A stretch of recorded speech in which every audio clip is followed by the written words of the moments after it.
Fellas, this is probably the most legendary podcast I've done so far.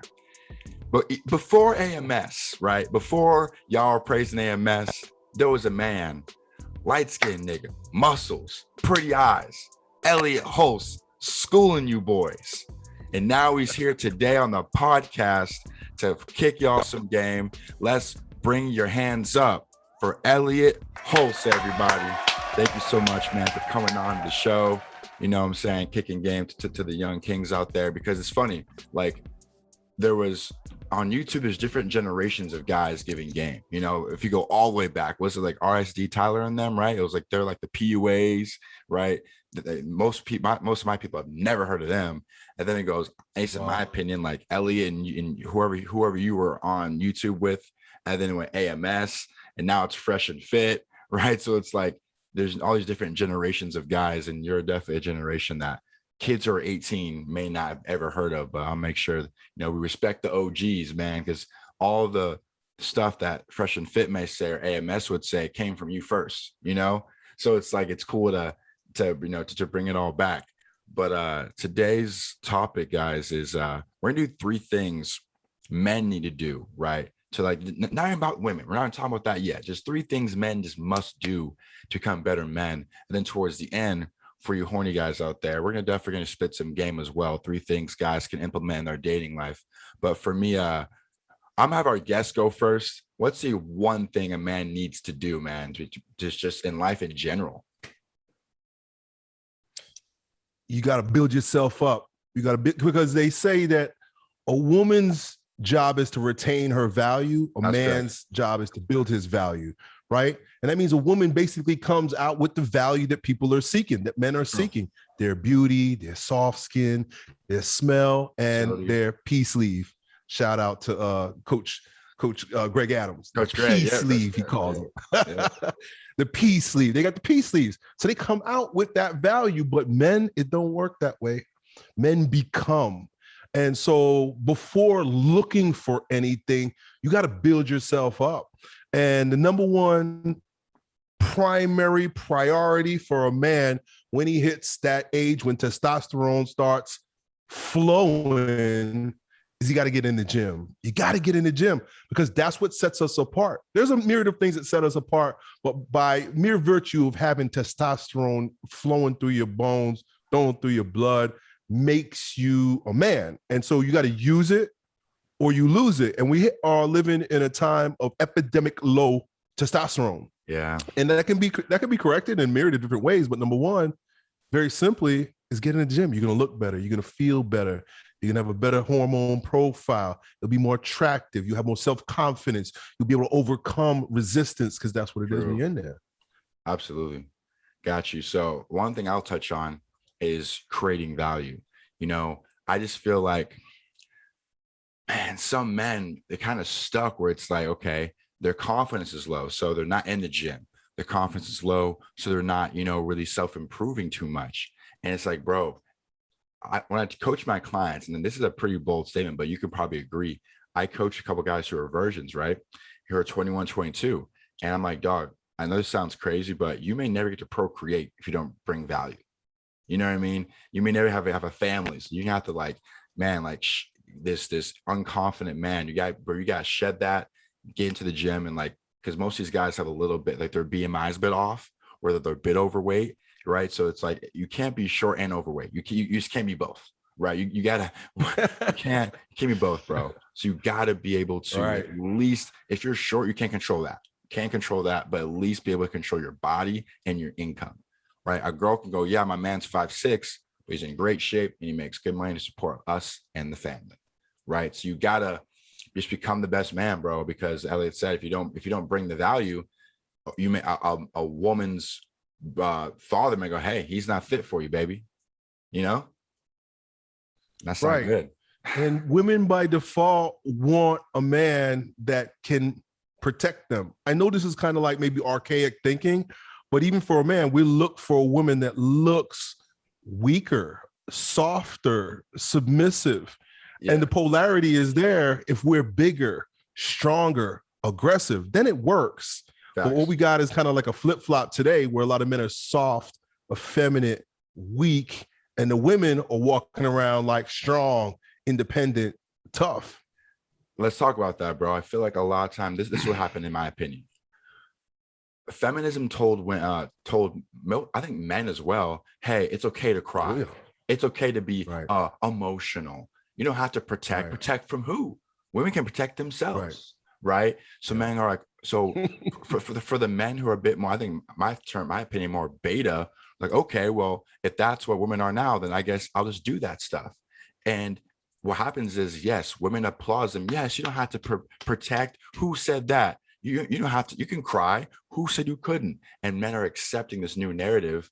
Well, guys like us, we're like, no, we're not doing that. We're sticking to the same script that we've been here since beginning of time. We may get shamed for that, but there's still women who will accept us, right? And to be honest, even the girls who are feminized, deep down, still want a protector. They want to go out to the club and get their butt smacked. We're like, babe, well, hey, you're independent. They want us to step up, right? Still. Even if they're a crazy feminist, they still want a man to step up and protect them in times like that. So, guys, you're gonna have to be, I was proper word. It's like you have to be willing to be okay with being shamed. Me and Elliot, he's been going through it longer. I've been going through it for a little less, but you have to be okay with being shamed for being a man. Because nowadays, the new man is the more feminized, the more I don't need to protect, I don't need to provide. They may be. I think Coach Greg Adams said this, you may be applauded in public, but the dudes who are like us are getting banged in private. You know what I'm saying? Yeah. All the social engineering in the world will never change biology. True, never. Absolutely not, dude. 100%. They can try their best, create all these new social constructs. Men need to be emotionally available. What that means, also how I see that word is, you can understand her emotions. You're right. But it's because this is what I tell girls. Yes, you may you may not leave your man for crying, but what are the chances of you sucking the skin off his, that night? Slim, right? So it's like, yeah, you may stay, you may not divorce him, but that night your sexual drive towards a crying man will be a lot less. And they can't argue that. Yeah. They may go, okay, all right, you got me there. Like, okay, right. She's not getting wet. Yeah. Or you got tears coming down your face. No. And fellas, we're not saying to hold it in. You need to find your masculine friends who can be there for you. Me and Elliot aren't here saying never show dude. Or this, right? This is on the Fresh and Fit podcast, and I feel like it's a great point. Of course, let's say, God forbid, knock on wood, someone dies. Of course, your girl doesn't expect you to be stoic in the face while holding your dead son. Obviously, you can show emotion, but it's just like, yeah, but like, bro, but when you're, let's say someone pissed you off at your job, babe, this guy Bradley, man, he's just so annoying, man. I just want to punch him in his face. Like, that's just call your boys. Like, just talk to your boys. Your girl doesn't need to be there for all these emotional times in your life.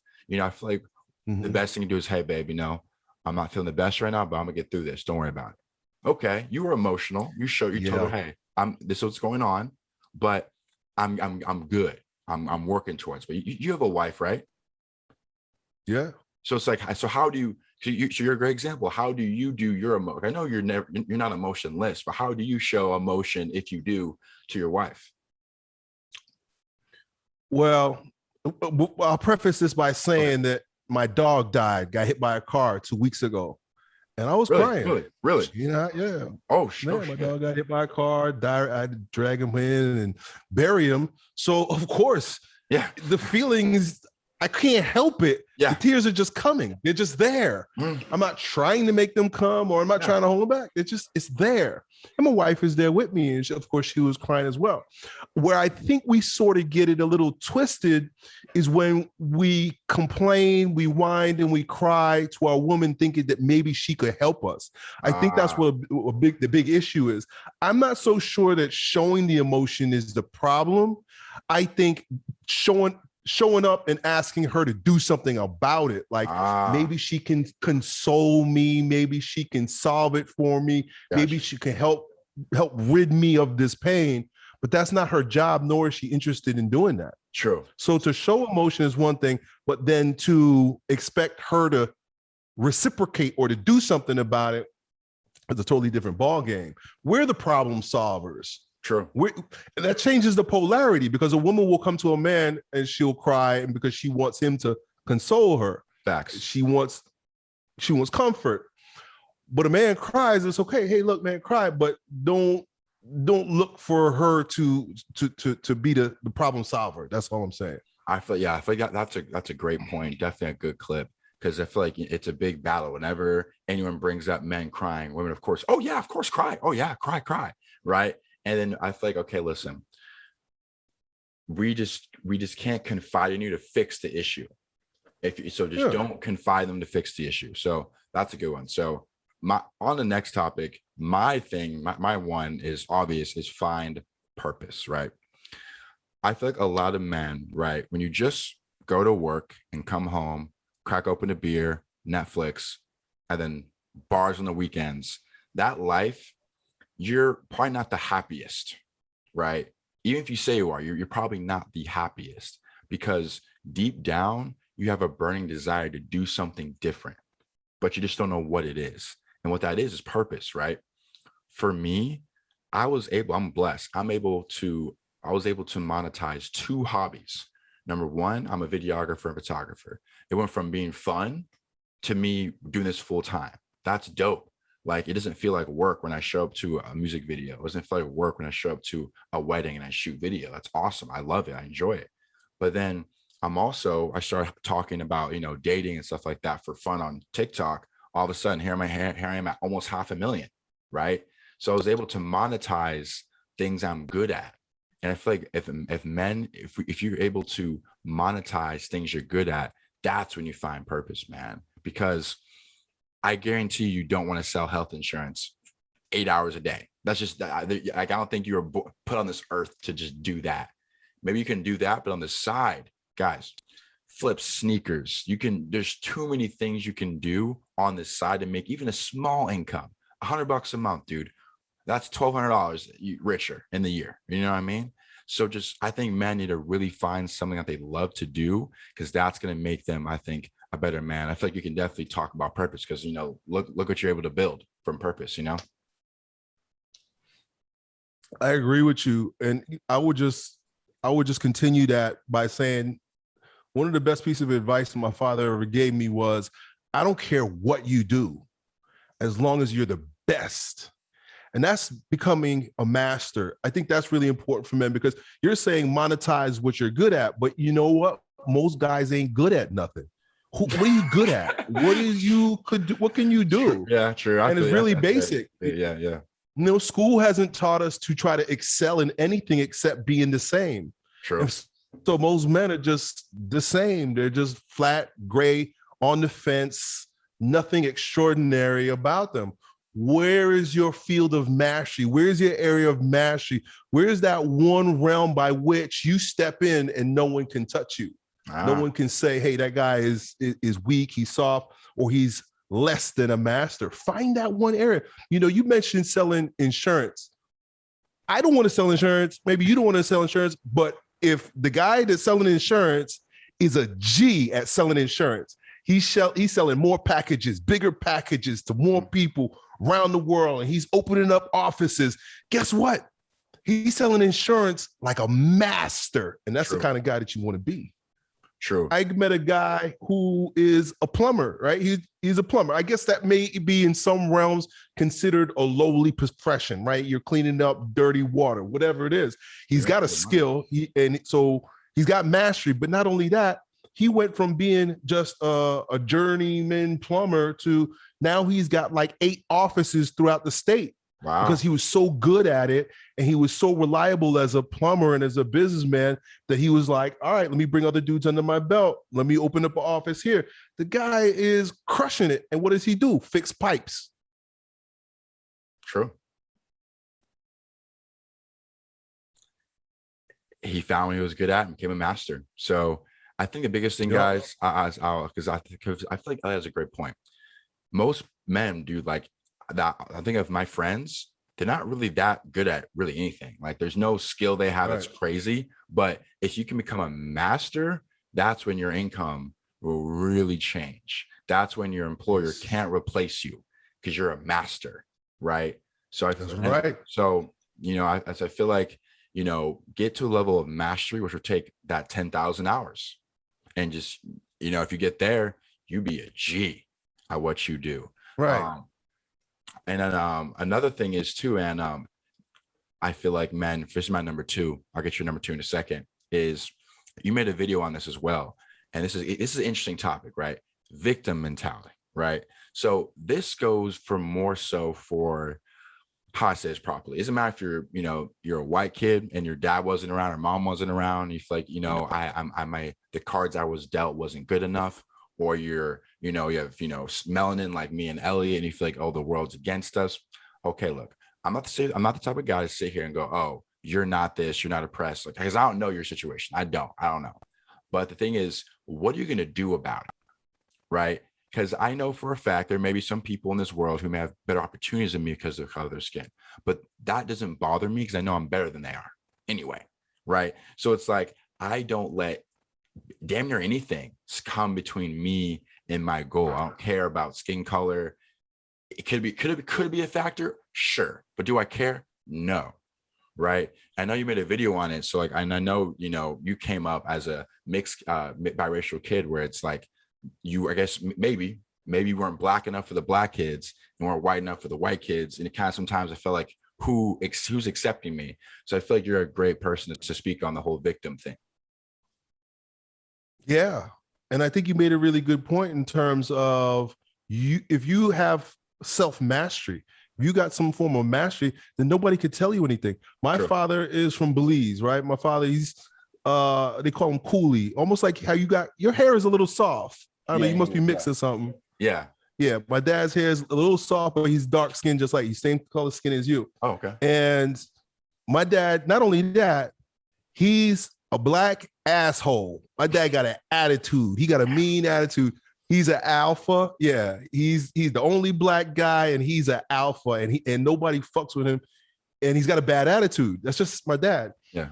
But wherever he goes, because he fixes cars, he does auto body. Wherever he goes, he's the top guy. He's the top producer. He's the fastest one to get the job done. So even though everybody, quote unquote, could hate him, because he's developed mastery, because he's so good at what he does, he can get away with it. And that's the same thing with what you're saying. Like, okay, so maybe you're black, maybe you're brown, maybe you're purple. It don't matter. But if you're a mastery, if you have mastery, people will respect you. If you're good at what you do, people are going to respect you regardless. The problem is when you're useless and then you have a strike against you because of color or whatever. Oh God, yeah. Now it's very easy to be looked over, passed over, ignored, or even denigrated, but you have nothing to back it up. So it's like, who cares? Absolutely. You're useless. You could be black and useless. You could be white and useless.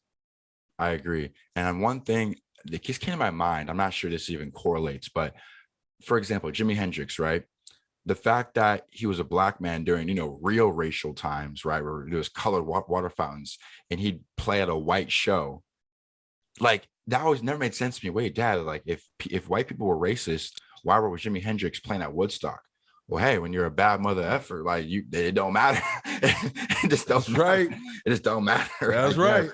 You know what I mean? Like when you're just that freaking good and no one's better than you. Well, hey, he's black, but he's the best one, so put him on stage. You know what I mean? That's like right. During the most racist times in America, Jimi Hendrix was able to play the national anthem and go to these all white areas. When he go to these cities, he may have to stay at the motel and not the Caesar's Palace, but he at least he was at the place because he was just that good. You know what I mean? Mm-hmm. So I feel like, guys, like, here's the thing: me and Elliot, we're already got our careers going. We can't come and save you. We can't come back and save you. You're in this by yourself, right? So you got to find a way to just make it happen, because no one's gonna come and help you, bro. No one's gonna come and help you. Nobody. Your mom ain't going. She may come help you clean your clothes, clean your place, but when it comes to you in your career, no one's going to help save you, man. You really got to go out and get it. Because you think about it, a woman cannot have that dog in her, that grit, go look pretty, sit at a nice steakhouse by herself and get saved that night. She could. A rich man can walk all up to her. Hey, pretty lady, blah, blah, blah. Do you want to get sponsored? $10,000 a month in allowance, and all you got to do is just sleep with me twice a week? Sure. You don't have that luxury. Ain't nobody gonna come save you. Bro, if you go to that steakhouse all fly by yourself, yeah, a guy might give you a compliment. Hey, bro, looking pretty fly, but no one's gonna give you a $10,000 a month allowance for being handsome. You don't have that privilege. You gotta go get it. You gotta go get it, right? And there's some women out there who are like, I call it like, when you play video games, guys, and you have to unlock a certain character. Think of that with some women. Some women won't even look your way until you make a certain amount of money. As sad as it sounds, you have to like, bro, you can be the most handsomest guy. If you're not pulling up in that Wraith, you're not pulling up in that new Benz, she's not even looking your way. Now, you may go, well, I don't want those girls anyway. Fair. I get it. But like, I know you guys follow these Instagram models, go, damn, she's so bad. She's so this. But sorry, bro. She won't even look your way until you got status, until you make a name for yourself. You got that blue check mark like Ellie. Like, they won't even look your way until. So it's like you have to create so much value that women are at your feet. Because now I'm not saying create value so you have women. You can, so basically it's like this, guys. When you create value, all of a sudden you have the leverage, because there's millions of beautiful women, but very few high value men with purpose, alpha mentality. Very few of you guys, right? So there's 100 of y'all and a million of them.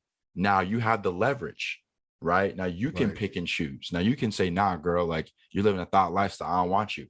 But when you're low, when you don't have purpose, you don't have a grind, you're not making that much money, you're at the bottom with the rest of the dudes. And now you're fighting for, like, now it's reversed. Now you're fighting for like the 100 or 200 girls that you can get. Let's flip it.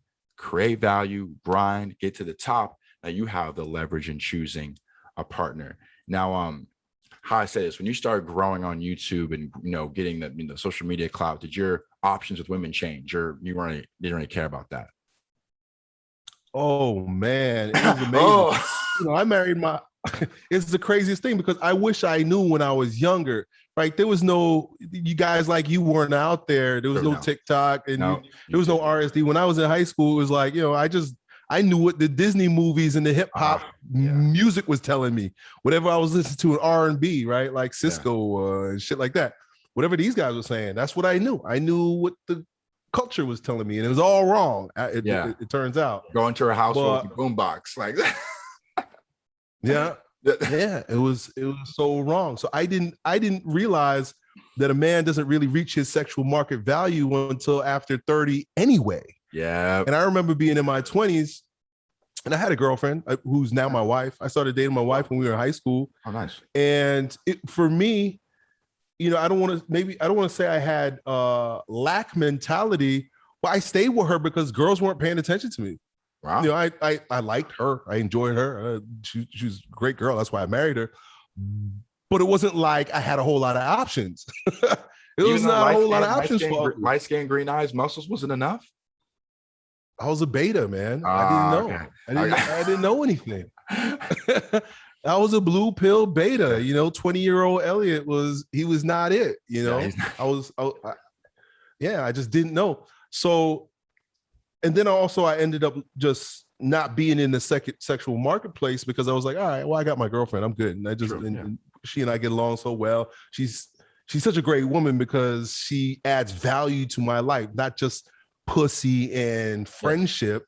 She made from right from the beginning. She's cooking for me, cleaning for me. She's like she support me. She's my greatest cheerleader. Gotcha. But anyway, that's not neither here nor there. By the time I became 30, 32, 33, and I'm on YouTube, I'm getting famous. All of a sudden I realized, wow, there's a whole wide world of women, a door that just opened up for me. And it was kind of shocking, because I was like, where the hell were these chicks 10 years ago? Where were you guys? Now all of a sudden, and I'm not even looking for you. I'm not interested in you, but now you come knocking at my door. And so that kind of like that woke me up a little bit and that's when I started like paying attention to intersexual dynamics, and I started getting red pilled, and I was like, I see what happened there. Now I know. So I always warn the young men. I tell them now, I'm saying, listen, fellas, I know you're in your 20s and you're trying your best. You want women to pay attention to you. Don't worry about it. Don't worry about it. Because as soon as they hit that wall, they're on their way down, which is usually around their age 20, 28, 29, 30. That's when you're on your way up. So it's just a little bit of reversal of roles. True. The young thoughts right now that aren't paying you attention, they're going to wish they were paying attention to you 10 years from now. But guess what's going to happen when you're 10 years from now? Now you're going to date the 20-year-old. Yeah, true. They will shame you for that, though. But it's just, don't worry about it, King. Do your thing. Who cares? Yeah, they'll shame you. So let's talk about that, man. I made videos about this a couple times. You probably see this all the time. These young 19, 20-year-old girls on TikTok, the nice guy who gives me the world, who's probably my soulmate. She's like, meh, the guy who hasn't texted me back in a week. She starts to smile, right? That mentality, guys, will last until they're about 26, 27. Once they hit that, like that wall, I'm like, wait a minute. I've passed up all these good men for these really, athletes, these rappers, these entertainers, and I'm still single. Okay, now you go back to that guy in high school who I made life hell for, right? And he's like, baby, I'm good. Like now I'm making money. Now I'm handsome. Now I got to pick a litter. You had your shot. So it's like this mindset of like the young woman, guys, trust me, the girl who you gave the world to will come back around at 27 looking for you. Cause she's like, damn, I was stupid. I was dumb. I chased the athlete. I chased the top dogs when I was young because of my beauty. But now I realize I need security. I'm getting older. And now the guys she friend zoned and called bro are now moved on. So here's the thing though. Yep. You hit your peak only when you self-improve. If you're still broke, still beta, still no confidence, 30s is not the number where all of a sudden bloop, bloop, bloop, bloop, you just turn into like this new guy. That's right. Self-improvement is still needed. So don't think 30 is like, okay, I'll wait till I'm 30. That's no, things will make sense. If you're not putting the work in, it won't matter. You know what I mean? Yeah, right. You can't still be living with your mama. And you still can't be taking the bus. Yeah. And you can't be 40 pounds overweight. And you can't, you got to take care of yourself. Yeah, all that. If you're taking care of yourself, grinding, making money, building value, looking good by the time you turn 30, I was at my peak, man. Truthfully, I was the best looking I ever was. And I had more money than I ever was. But that's why the value was there. And it was just like, it skyrocketed at that point. So you're right, man. You gotta put in the work when you're in your 20s. Can't whine, complain, and play video games. Absolutely. And do you have like a second point to where, to help men become the best version of themselves? I think I almost got to my third point, but you haven't said your second point. You have a second point to add to help men out, become the best version of themselves, like a point they can work on? Yeah, I mean, I thought about this before we got on the show because you mentioned it, but self-mastery, field mastery. You got to be great at something. Yeah, man. Right? It doesn't matter what it is. If you're a computer geek, you got to be the best fucking computer geek there is out there. You could just run circles around people, right? If you're a street sweeper, by the time you get to your prime, you need to have 6 sweeping trucks and a fleet. And you know what I'm saying? Like, be the best. Again, it doesn't matter exactly what you do, but if you are top of your game and you're number one and you're the best and you achieve mastery in that area, no one can touch you. No. And that's not even in terms of with regard to women, right? Because women who want high status men create value. Facts. But I'm not even talking about that. I'm talking about just for yourself as a man. Mm-hmm. Absolutely. So for me, guys, since I'm in this, dating men's self-improvement field, I'm reading books. I'm YouTube. Like, I'm trying to become the best version of myself, because when someone comes to me with a question, I gotta be able to answer it. Now, sometimes I'll be straight up, hey, I've never been through that. I can't give you what I would do because I've never been there. That's why I feel like I'll be the best at 30. 5 more years of this, bro. Oh, because I feel like Kevin Samuels and AMS are so good because, dude, they started when they're like in their 30s and 40s, when they have already experienced so much life. You know what I mean? So I feel like once I get older, my advice would be much better because I probably would go through it. But self-mastery is huge, man. Like, I just feel like a lot of men are just so content with just, hey, it's just, I feel like some men don't go to self-mastery because it's comfort. I have a job that pays bills, that I'm able to go on vacation once a year. I'm able to go out and have fun. I can have a steak here and there. Like, what's the point of putting extra work? I'm good. Right. So some men don't have that drive just to be the best version. And it's unfortunate, but do you have any advice for a guy that basically said that, like, hey, I'm just good, Elliot. Like, I don't feel the need to, I'm comfortable. Or is that like, or do you let, if someone says they're comfortable to you, Elliot, are you like, okay, cool, as long as you're happy? Or do you go, nah, bruh, like, if someone to come to you saying that, that they're comfortable, what would you tell them? If there's no problem, there's no problem. Yeah, sure. I'm not trying to save everybody. I'm not an evangelist out here trying to save everybody's life. If you good with that, if you're comfortable with that, and your life is the way you want it to be, and you're not complaining, the problem is the guys that complain. Now, if that's the way you're living, and now you got complaints about it, it's not fair, and you're trying to play the victim role like you're talking about before. Now we got to talk, buddy. But if you're okay with it, listen, man, there's a lot of cultures, there's a lot of people there.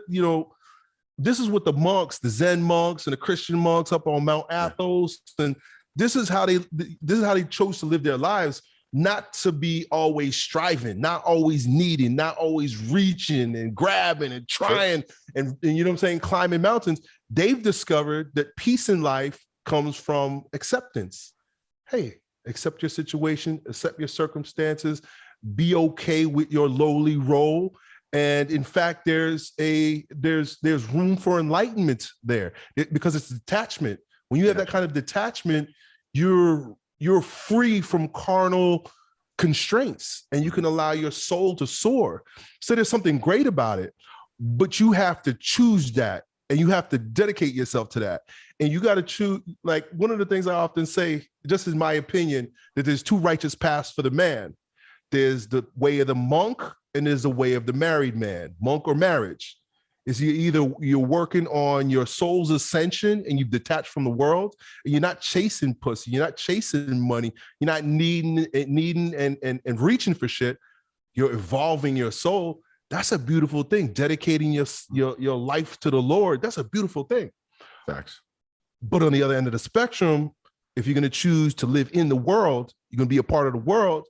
You got to dedicate yourself to something greater than you, bigger than you, and you got to fight. You got to struggle. You got to pull up your sword, pick out your shield. You got to defend, and you got to fight. There's one or the other, and I think both are righteous paths. Absolutely. The middle road to me is the shit path, the effeminate path, where you're living life for pleasure. Oh, as long as I have, my pornography and I can eat McDonald's and I can just play video games all day. And, the chick from down the block, she might be 400 pounds, but she comes over and sucks my dick. Like just that nasty, just soft, effeminate way of living. I'm like, no, that's one or the other. In between, Facts. Man, that's true, man. It's like this. If you're content, cool, but don't complain. That's the biggest thing. So if you're comfortable, cool, bro, do your thing. If making 40K, cracking open a beer, watching Steph Curry play basketball is comfortable, congrats. That's awesome. But don't complain though. Because when you start complaining, that's when me and Ellie got whoop your ass because you're complaining now, and that's not cool. Yeah. So my last point on as far as men's self-improvement, and we'll get into the stuff for the horny boys, is get dangerous, man. I'll say this: I've never to this day been in a fist fight. Okay, most of the time when I've gotten close to, most of the time was me trying to fight and the guy feeling my energy and he backed down. There's only one time in my life where a guy pressed me and I don't want to fight him because he's been to jail. So guess what? He's going to go there again. And I'm not going with him. So I declined his fight. But now I've been boxing, Elliot. I've been boxing and I've been picking up real quick. When I spar, I'm beating ass. Like I'm bringing it because my trainer says, bro, you're a good athlete. You're picking this up really quickly. And so now if a fight were to happen, I'm like, okay, I feel comfortable here. Before I was scared because I was like, what do I do? what if I get knocked out? What if? But now I've been put in the fighting scenario so many times. Now I'm okay with the violence. Before I was scared of the violence. And let's just say I'm out with my girl and someone to crack off and I got scared. I'm not getting my you know what sucked that night, right? Because I showed fear, I showed weakness when the time was needed. But now that I'm okay with violence, I'm comfortable with violence, I'm more confident that if it were to happen, I'm ready for it. Did you have you ever done any type of like MMA or boxing or jiu-jitsu at all in your life at all, Elliot? Muay Thai. Muay Thai. Got you. Yeah, just all that punching and kicking and shit. Yeah. I love it. So it's like I get no. When did you get into that? 2019. I think it was 18 and 19. I did it like on and off for 2 years. Got you. Now, since you've been doing combat, I guarantee you, if a situation came your way, you probably wouldn't necessarily run away from it. You know what I mean? No, I carry a pistol too. Oh yeah, Florida is different, bro. Hey, we ain't fighting. We ain't gonna fight. Blast the motherfucker. Yeah, we ain't gotta fight, bro. This costs $1,000 for my fight for. You know what I'm saying? Right. Where do you live? I'm in Southern California, bro. We're like by Laguna Beach. So it's a bit more, liberal out here as far as the gun laws. You can have a gun, but you have to fight tooth and nail to get an open carry license. You have to really go through a bunch of checks to get that. But oh yeah, I just feel like also for guys who aren't confident, you learning how to punch someone's face in, you learning how to throw a good roundhouse kick, that's gonna give you some confidence, man. Like you going into sparring and beating somebody up, you leave that ring feeling like the shit, man. And some of these guys, they just like they have all this anger in them from like not getting girls, not having the money they want, and you transferring some of that anger into a physical sport and winning and getting medals and getting praise from your teammates and from people at the gym, you're gonna start to feel more confident. So the guys out there who just aren't that confident, you getting into a jiu-jitsu gym, boxing, Muay Thai, and you getting good at that, there comes into self-mastery. You getting good at something that can protect you and your family, that's gonna give you confidence, bro, for sure. That's right. Yep. 100%. So I think we can now segue into the kicking some game, man. I feel like if you put up a self-improvement video, you may get 50,000 likes, 50,000 views, but put on how to game your woman, now you're at 100,000. So now we got to get into what the men who who want to know the game. So for me, number one, I think we can both attest to this, is abundance mindset. Right now, this is tough for guys though, because for example, I coach a guy, 5'6", a little chubby in the face, makes $12,000 a year, and is a virgin. How the hell can I tell him I have an abundance mindset? He barely gets anything. Right. So what I tell him is this. One thing I've got him better at though, to kind of give him an abundance mindset, is the second a woman's showing you disinterest, go. Don't negotiate it. Don't think you can raise it. If she's showing you disinterest, you're out the door. Because what happens is he'll try to stay because he's in scarcity to try to raise it. Hey, if I just go on a 5-6 month plan of texting her every week, eventually I'll get that date. You know what, bro? You may get that date, but she's gonna get there. Take the food you're giving, and she's gonna leave the second you go for your move. Okay, gotta go. I'm on my period. Yeah. Like she's not gonna do enthusiastically give you anything because you wrestled her on this date, right? So what's your take on the abundance mindset for the young kings out there? I mean, you can't go wrong with realizing that you're the prize, right? Yep. And realizing that let me be the one they come to, right? There's a lot of fish in that sea. So if one turn away, there's going to be another that comes this way. Absolutely. And I feel like for the abundance, man, it's you just, for me, at least I have looks on my side. Now, mind you, I always look this way. It took years of looking at different models and different guys and what's best for me. Is it high beard, low beard? Is it lots? Like I took a lot of time for me to find out my look. But anyway, for the abundance mindset, for me, it's beautiful because it's like, if you don't want me, that's okay. I'm gonna get another one. What happens is, Sure. this is what I used to do. Meet a girl. I said I met a girl in January, and she was okay. I don't want to segue off yet. Keep it on abundance. So I meet a girl in January. Okay. I would probably wouldn't go on a date with her till maybe mid-March. Why? Because even though she was showing me like medium to low interest, I wanted to raise it. It's almost fun for me. Take a girl from medium to low interest and bring it up to high. But here's the issue. Like we talked about before, when we got to the date, nothing happened. So it's like you're almost wasting your time, guys, trying to raise a woman's interest when she's not high interest. To me, if it's not high interest, I almost don't even want it, because I feel like I don't want to negotiate desire. I want to negotiate when are you free. It's just, for me, if it's not coming to me in a way easy, I don't want it. And if and from there, if she's not showing me the interest I want, abundance mindset, move on to the next one. Men get so stuck on one. And most of the time I get these emails, you probably, back when you used to do this too, you probably get these long emails of guys, a situation going on for 3-4 months, and haven't seen her yet, or haven't been on a date with her yet. It's like, bro, if you can't get the date within at least a couple of weeks, you probably move on to the next one. You know what I mean? So abundance is huge, man. You just got to move on. But what's something you would say that helped you a lot? That because you had a girlfriend most of your life. So where's one thing you told your guys on YouTube for as far as the girl game that made you famous, or you were really strong on? One of the things I'm strong on right now, because I see the damning effects of it, is pornography. When I was younger, I didn't have the access to porn. The first porn I ever saw was a VHS tape that my friend found in his dad's basement. We had to go and sneak and put it in the VHS. But it's totally different now, because you're walking around with porn in your pocket when you look at your damn phone. Sure. And porn destroys your brain. It destroys your physiology, your ability to have sex. It does so much damn damage to young men that it's like worse than crack in many regards. And it does. When you start becoming addicted to digital orgasms, it is like heroin.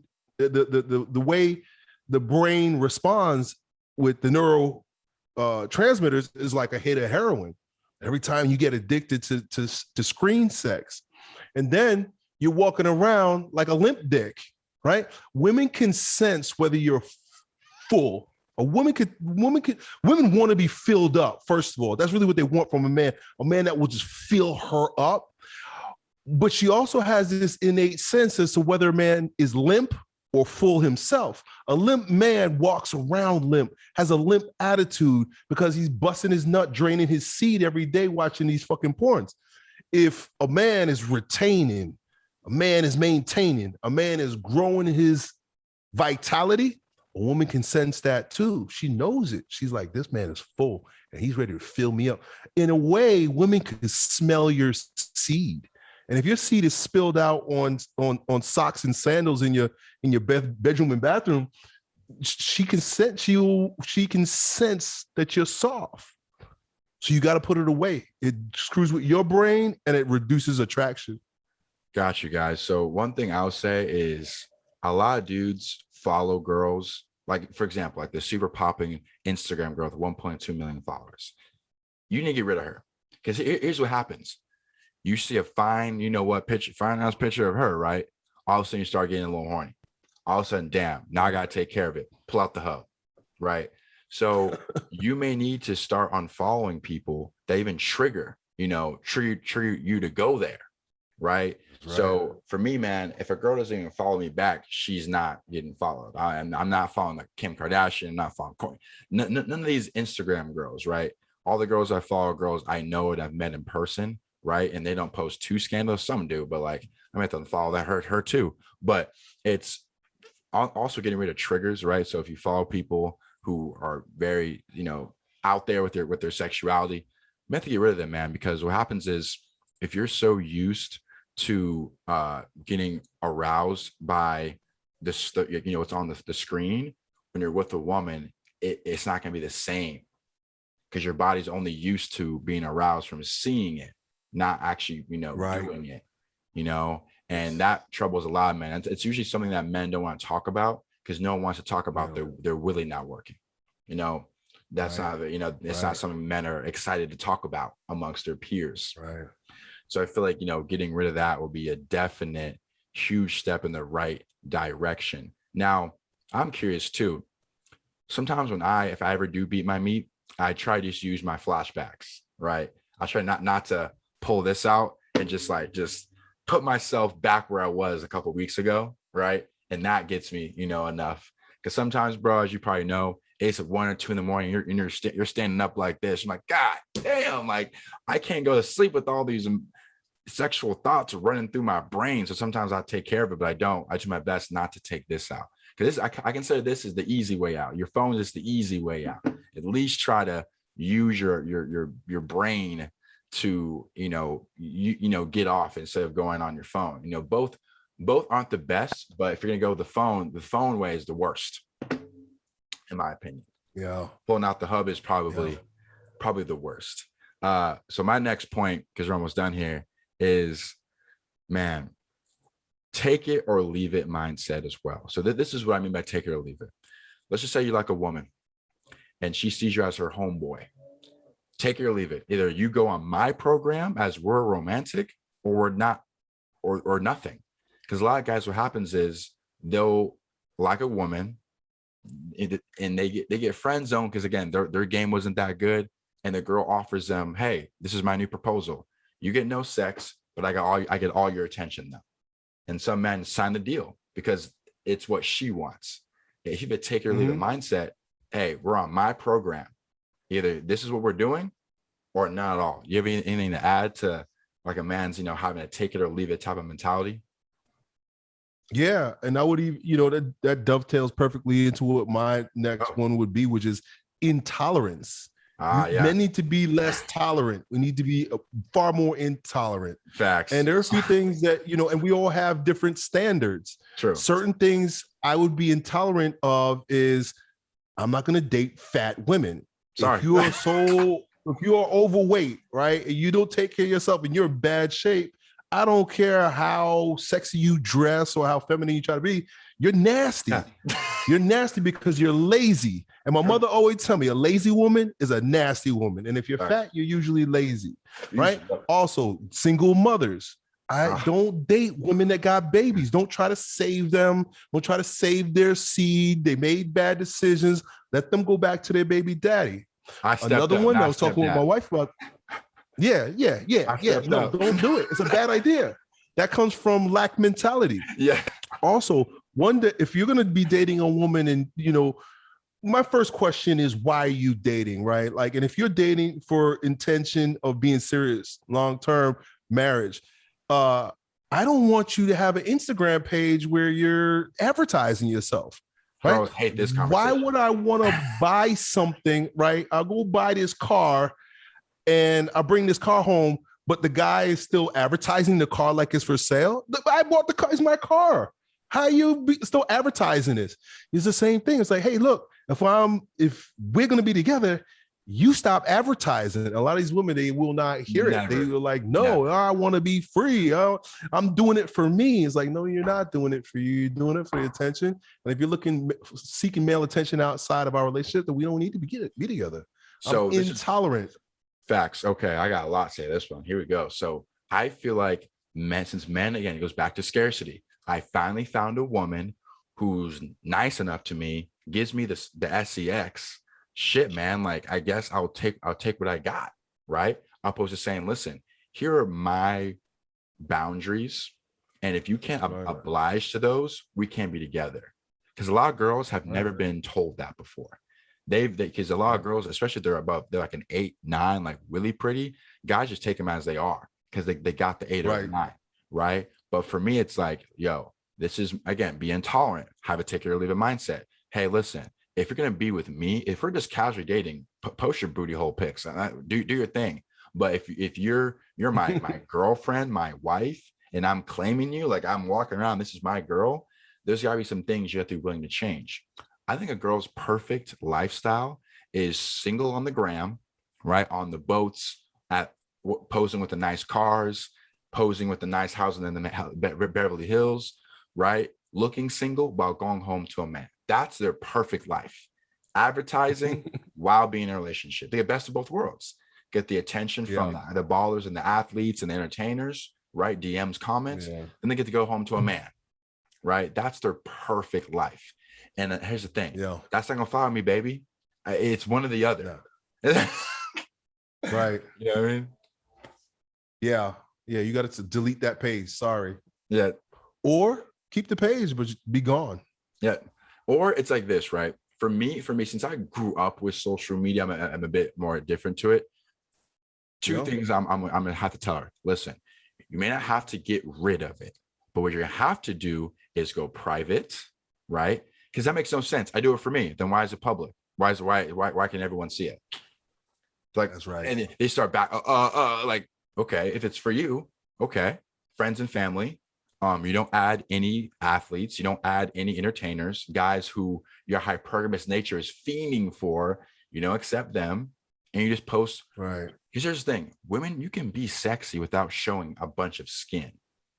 There's ways still to show off your curves and be sexy without showing everything. And I just feel like this. It's just I always when I bring on hot women on the podcast, this is always the hottest topic because they always want to do both, right? And they say this, oh, I don't want to post my man on my page because I'll lose followers. I say to them, listen, you're telling me you're willing to give up a man that's going to give you children and make you a mother, the biggest honor you can be, for some followers? And they're like, well, it's like, so Instagram has been like, it's almost like they're choosing, it's almost like Instagram's like their purpose. It's like their number one. Right. It is. And you asking it to get rid of it is like, what? How dare you? Right. Yes, because that's where they get the validation from. That's where they get like the fuel in the car. Like that's their fuel. It's like you take away their Instagram page. Taking away Instagram would take away these girls' whole identity, their whole who they are, right? Because that's where they get their all the validation, the feel good hormone comes from Instagram. They're feeling down, post a selfie from 6 months ago when they're 20 pounds lighter, the DMs flood, they feel good again. Right. But I don't think they realize that if they set that down and dedicate their lives to a husband and to a family, way different. And then they have children and they have grandchildren, they get the same attention. Look, my wife has a Facebook page and an Instagram, but you know what's on there? Pictures of her and her children. We're doing homeschooling. Here's a picture of my kids. Oh, we took the kids to the game farm and my kids are playing with the horse. Yeah. And, here's Grammy and Grandpa playing with the kids. She gets a lot of attention. All her friends and family members, oh, that's cute. That's amazing. Oh, God bless you guys. You have a great life. And because she's a woman, she wants that kind of attention. She gets all the attention she wants, but it's the right kind of attention for the value that she's actually creating in the world rather than just showing her ass. Facts, dude. And it's sad because feminism told women that being a mother is like, oh, you need to be a CEO. You need to be a boss babe. Stay-at-home mom. What? We're better than that. It's like, listen, you can't be biology, baby. Like a lot of women, right? Again, this goes back to like the wage gap. It's like, we make more because we just work harder than y'all. We put in more hours than y'all. You guys have paternity leave. You guys choose jobs that aren't as good because you don't want to. For example, women will picket for more CEOs, but why aren't you picketing for more construction workers? Last time I checked, I saw all men. Right. But where are y'all out there? It's all men out there. See, there's not all men. Like, hey, go pick it over there. Nah, they ain't trying to pick it. They pick and choose. For example, women get paid more than men in modeling. Do you see men picketing? Oh, wait, where are you guys picketing? Where are you guys picketing for equal pay for men in modeling? I don't see that. So it's just like feminism it picks and chooses where the inequalities are. There's inequalities all around. That's why it's fake. Yeah, there's inequality. Another thing. So before it was more men in college than women. Now it's more women than men. I don't see the feminist movement going, hey, we're all the extra. We need more men. There's an inequality of men in colleges. I don't see them picketing. So It's just the picking and choosing of the inequality. Is like, no, like if you're gonna be about inequality, fight all inequality for men and women. Right. But it's they pick and choose. No, it's all figments. Yeah, it's all fake. I saw a meme today. You know what's going on in Afghanistan, right? Yeah, The U.S. troops, they're pulling out. And, one of the big complaints that us postmodern, post-enlightenment, big brain people have here in the West is women's liberation and women's right. And they want to fly the rainbow flag over there in this Muslim country. And so now they're having this problem. And I saw a funny meme that was like, where are all the feminists going over to fight the Taliban for women's rights? There will not be a single female feminist over in Afghanistan fighting for female rights. It's going to be men that's doing their bidding. They'll post a meme though. Yeah. The activism is always through social, right? It's never boots on ground. You know what I mean? It's always just posting a meme, posting their essay they wrote from the comfort of their home, but never boots on ground. It's like, listen, baby, they don't do anything. If you want to make some change, go out there with the feet on the ground and go into a, like a city of commerce, city of chambers, and talk to somebody. Don't just be social activism. And that's weak. For me and you are boots on the ground, giving podcasts, talking, putting our thoughts in the world, right? This is doing this podcast may get this week maybe like 1,000 views. That's 1,000 lives possibly changed, and that's a good thing. But we're not typing out novels and posting them on our Instagram page. Like we're doing something. So I actually want to touch on the last thing is I read this in a book called Millionaire Fastlane. It's called Change Your Oil. What that means is, so if you have a car, every 3 to 4,000 miles, depending on your car, you need new oil, right? A lot of men probably haven't picked up a book, learned a new skill since high school, right? And it's just like, to me as a man, I want to be desirable for life, right? And so I'm always trying to learn a new skill, pick up a new thing, learn something new so I can be better to help my people, right? So I guarantee you from 20 when you on when did you start YouTube? What age roughly were you starting YouTube? 27. So 27 to maybe 35, right? I guess was the hot streak, right? Or whatever, I'm not sure. But I guarantee you were better now than you were at 25, right? Because of self-improvement, because of lots of learning new things, reading, getting new skills. Like, just a lot of men just like haven't picked up a book or learned a new skill since high school.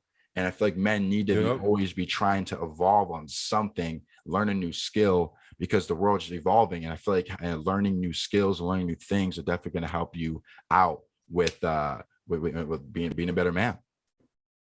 Mm-hmm. Yeah, I agree. And I don't know, I can't help myself. I must be like a kid in the candy store. There's so many exciting things about life to learn. Every day I'm like, wow, I wish I knew more about that. Like right now, no lie, I want to learn more about the Taliban. Like, I'm watching these news stories and shit, and what's going on over there. And I almost empathize with them a little bit. I'm like, these dudes have been fighting empires for the past 60 years. True. At first it was the Russians, and now it's us. And I'm watching them walk around with their guns. And I'm like, I know I'll catch flack for this because you're not supposed to say this here in the West. But I'm watching them. I'm like, I want to know I really want to understand these guys. And so, what I'm going to do? I'm going to spend the next couple hours trying to watch more videos, read some books. Like, how did the Taliban begin? Because I remember in the 1980s, we used to call them freedom fighters. How did they go from freedom fighters to terrorists? There's some kind of mind swap going on here, and I want to get behind it. But my whole point is that there's so many exciting things to learn about life, about history, about cultures, about art, about technology. I mean, man, there's a never-ending source of value to dive into in this world. And I can't see how you could be bored. How do you have time to watch Netflix series and play video games? Like, I don't get it. I don't have that time. Facts. So funny thing is, man, like, this is probably like an off-camera talk, but it's real quick. I have a homie. His name is Edsi, Edsi, and he is Afghan, right? And he is an Afghan culture nerd, right? Knows everything, top to bottom. So if you want to save yourself reading and hear him, and also he's a super fan of you. He's the guy that was playing your videos when I was like 17, 18. So if man, and he's from the country, right? So he would, man, first of all, would like fan out for a minute, like holy shit, like my idol's in front of me. But then, man, give you the breakdown from top to bottom about the Taliban. So he's someone who I can shoot you an email to, and he'll, right. He'd love, man, he would, because like that's his passion. He foams out the mouth talking about his country, right? Like he's super passionate about that. So yeah, I'll definitely. So he's probably taught you some things that we don't learn about in the West. Yes. And the best thing is, bro, he's the guy that in a way he saw the light in me. And it's probably what, it's not a point, but I'll say this, guys.